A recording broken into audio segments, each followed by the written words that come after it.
Кабарлар маалымат программасы, студияда Диана Нурлан кызы. 2023 жылдын 4 декабрында Ички иштер министри Улан Ниязбеков ички иштер органдары тарабынан коомдук тартипти сактоо багытында аткарылган иштер жана жылды ийгиликтүү жыйынтыктоо багытында онлайн кеңешме өткөрдү. Онлайн чогулуштун жүрүшүндө Улан Ниязбеков коомдук саясий кырдаалга мониторинг жүргүзүп, республиканын ичиндеги элдин тынчын алган көйгөйлөрдү талдап, коомдук тартипти сактоодо ишмердүүлүктү күчөтүү керектигин белгиледи. Ошондой эле ал ар бир жетекчи жооптуу болгон аймактарда демилге көтөрүп, жооптуу мамлекеттик органдар менен бирге эл арасында коомдук тартипти бекем сактоо максатында түшүндүрүү иштерин дайыма жүргүзүүнү тапшырды. Улан Ниязбеков 2023 жылды ийгиликтүү жабуу боюнча негизги 5 багыттан турган иш-чараларды белгиледи. Быйылкы жана мурдагы жылдарда катталган кылмыштардын бетин ачуу, сотко жөнөтүү боюнча ыкчам иликтөө иш-чаралары күчөтүлсүн. Коомдук коопсуздукту камсыздоо, эл арасында резонанс жараткан кылмыштарды, окуяларды алдын алуу жана жарандарга сервистик тейлөө көрсөтүү чаралары жакшыртылсын. Коомчулуктун аярлуу катмары болуп эсептелген аялдарга, жаш балдарга жана өспүрүмдөргө байланышкан кылмыштарга, анын ичинде зомбулуктун бардык түрүнө бөгөт коюу, алдын алуу жумуштары күчөтүлгөн тартипте жүргүзүлсүн. Уюшкан кылмыштуу топторго, банги кылмыштарына, уурлуктарга, алдамчылыктарга жана элдин турмуш тиричилигине терс кесепетин тийгизген кылмыштарга каршы күрөшүү боюнча ыкчам иш-чаралар алып барылсын. Коомдук жайларда, көчөлөрдө жана эл көп чогулган аймактарда рейдтик иш-чаралар тынымсыз өткөрүлсүн. Жол кыймылынын коопсуздугун жогорку деңгээлде камсыздоо боюнча негизги жумуштар колго алынсын, деди Улан Ниязбеков. Жогоруда аталган маселелер боюнча ИИМдин кызматтары менен башкармалыктарынын жана шаардык жана облустук жетекчилердин ушул багыттагы ишмердүүлүктөрү кеңири талкууланды. 2023 жылдын 1 декабрь күнү Чүй областынын Сокулук районундагы Орок орто мектебинде Кыргыз Республикасынын ИИМдин коомдук коопсуздук кызматынын демилгеси менен аялдарга жана кыздарга карата гендердик зомбулукка каршы 16 күндүк кампаниянын алкагында зордук зомбулуксуз 16 күн иш-чарасы өткөрүлдү. Иш-чаранын жүрүшүндө Орок орто мектебинин окуучулары гендердик теңсиздик темасындагы көркөм окуу, миграциянын таасиринен улам үй бүлөлүк зордук зомбулукка кабылган жаш кыздын тагдырын чагылдырган буллинг, биз зордук зомбулукка каршы аттуу темада даярдалган флешмоб тартуулашты. Иш-чаранын жыйынтыктоодо окуучулар балдар арасындагы буллинг, үй бүлөдөгү зордук зомбулук, эрте никеге туруу мазмунун чагылдырган көркөм сүрөттөрдүн ичинен мыкты сүрөт номинациясынын жеңүүчүлөрү аныкталып, дипломдор жана жалпы балдарга белектер тапшырылды. 2023 жылдын 1 декабрынан 10 декабрына чейин республиканын аймагында мал уурулугу, ветеринардык көзөмөл аттуу ыкчам алдын алуу иш-чаралары жүргүзүлүүдө. Аталган рейдтик иш-чарасы мал уурдоонун алдын алуу боюнча көрүлүп жаткан чаралардын натыйжалуулугун жогорулатуу, республиканын аймагындагы айыл чарба малдарын жана жаныбарлардан алынган азыктардын өтүшүн көзөмөлдөө, базарларда жана дүкөндөрдө сатылып жаткан эт жана эт азыктарынын сапатын ветеринардык санитардык текшерүү боюнча көрүлүп жаткан иш-чаралардын натыйжалуулугун жогорулатуу максатында өткөрүлүп жатат. Белгилей кетсек, 2023 жылдын 10 айында мал уурулук боюнча 607 кылмыш катталып, 463 кылмыштын бет ачылган. Бул аралыкта жалпысынан 1663 баш мал уурдалган. Ички иштер органдарынын кызматкерлери тарабынан көрүлгөн чаралардын натыйжасында 1100дөн ашык уурдалган мал, анын ичинде жылкылар, ийри жана майда малдар ээлерине кайтарылган. Милиция кызматкерлеринин маалыматына ылайык, рейдтердин жүрүшүндө базарда өлгөн малдын этин сатууга бөгөт коюлду. 3 декабрга караган түнү Борбор кааладагы базарлардын биринин аймагынан Ички иштер министрлигинин жана Айыл чарба министрлигинин ветеринардык кызматынын кызматкерлери жүк ташуучу унааны токтотушкан. Текшерүү учурунда унаанын арткы бөлүгүнөн 3 баш бодо малдын эти табылган. Учурда текшерүү жүрүп, керектүү экспертизалар дайындалды. ИИМдин кылмыш иликтөө башкы башкармалыгынын ыкчам кызматкерлери тарабынан талап-тоноого шектелген, мурда бир нече жолу соттолгон жаран кармалган.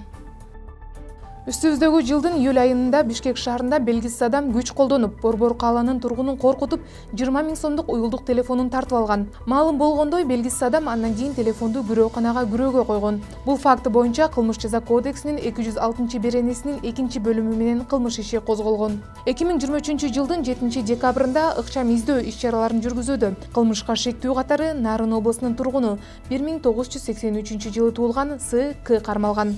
Алынган маалыматтарга караганда, кармалган жаран кылмыш дүйнөсүнүн идеологиясын карманып, мурда бир нече жолу соттолгон, анын ичинде оор кылмыш жасагандыгы да бар. Уюшкан кылмыштуу топтун мүчөсү катары ИИМдин ыкчам каттоосунда турары аныкталып, учурда тергөө амалдары жүрүп жатат.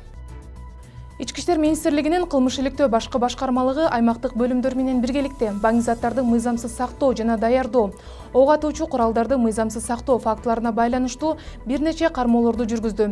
Кармалгандардын арасында уюшкан кылмыштуулуктун субъекттери да бар. 7 декабрда Жалал Абад областык ички иштер башкармалыгынын жана Токтогул райондук ички иштер бөлүмүнүн кылмыш иликтөө кызматкерлери тарабынан ИИМдин Атайын багыттагы полкунун Атайын операциялар отрядынын күчүрмөн кызматкерлерин тартуу менен шектүү адамдар кармалган. Алардын баары мурда кылмыш жоопкерчилигине тартылган жана уюшкан кылмыштуу топтун мүчөсү катары ИИМдин ыкчам каттоосунда турушат. Аларга өздүк кароо жүргүзүү учурунда үчөөсүнүн 10 ширеңке кутусуна салынган банги каражаттары табылган. Ошол эле күнү Токтогул районундагы ички иштер органдарынын кызматкерлери тарабынан шектүүлөрдүн жашаган жерлерине, анын ичинде башка шектүүлөрдүн үйлөрүнө тинтүү жүргүзүлгөн. Натыйжада шектүүлөрдүн биринин үйүнөн баңгизаттар табылып, дагы бир жарандын үйүнөн ок атуучу куралдар табылган. Ок атуучу куралга уруксат берүүчү документтер болгон эмес. Коопсуздук, укук тартип жана мыйзамдуулук тармактары боюнча Кыргыз аялдар ассоциациясы Европа коомдук коопсуздук уюмунун Бишкектеги программалык кеңсесинин колдоосу менен гендердик зомбулукка каршы активдүү аракеттердин 16 күнүнүн алкагында тегерек стол уюштурду. Модератор коопсуздук, укук тартип жана мыйзамдуулук тармактары боюнча Кыргыз аялдар ассоциациясынын төрагасы, профессор, милициянын отставкадагы полковниги Кана Айдаркул болду. Кана Айдаркул аялдарга карата зомбулук көйгөйү коомдук олуттуу көйгөй экенин баса белгиледи. Зордук зомбулук ар кандай формада болушу мүмкүн, анын ичинде физикалык, психологиялык түрлөрү бар. Бул адам укуктарын бузуу гана эмес, тең укуктуулукка да кедергисин тийгизет. Бардыгы үчүн коопсуз коом түзүү үчүн бул көйгөйдү чагылдыруу, жабыр тарткандарга билим берүү жана колдоо көрсөтүү боюнча жигердүү иш алып баруу зарыл, деди коопсуздук, укук тартип жана мыйзамдуулук тармактары боюнча Кыргыз аялдар ассоциациясынын төрагасы. Эксперттер аялдардын потенциалын чыңдоонун, аялдарга каршы зомбулуктун алдын алуунун жана алдын алуунун активдүү катышуучулары катары аялдардын калыптанышына көмөктөшүүнүн мыйзамдык жана практикалык куралдарын иштеп чыгууну талкуулашты. Иш-чарада сөз сүйлөгөндөр аялдарга толук потенциалына жетип, өздөрүнүн корголгондугун сезе тургандыгын, адилеттүү коомду түзүү үчүн биргелешкен аракеттердин маанилүүлүгүн баса белгилешти. Жыйынтыгында негизги кадамдар баяндалып, сунушталган чечимдерди ишке ашырууда бардык кызыктар тараптардын мындан аркы аракеттери жана кызматташуусу үчүн сунуштар берилди. 2023 жылдын 7 декабрь күнү социалдык тармакта мониторинг жүргүзүү учурунда блогер ЖА республикадагы коомдук кырдаалды туруксуздаштырууга жана массалык башаламандыктарга алып келүүчү чакырыктарды жасаган аракеттери аныкталган.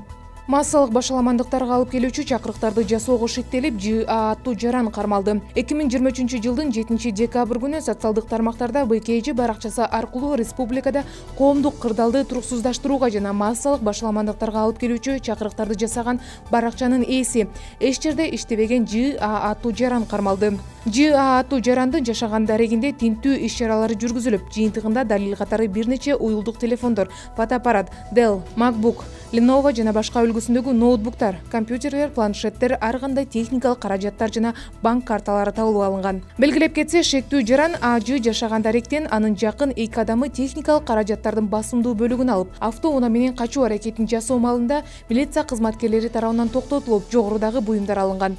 Ошондой эле шектүүнүн дагы бир жакын адамы 1977 жылы туулган СН аттуу жаран 9 даана ноутбукту аталган даректин жашыруун алып бара жаткан учурунда токтотулуп, андан соң өз ыктыяры менен буюмдарды тапшырууга аргасыз болгон.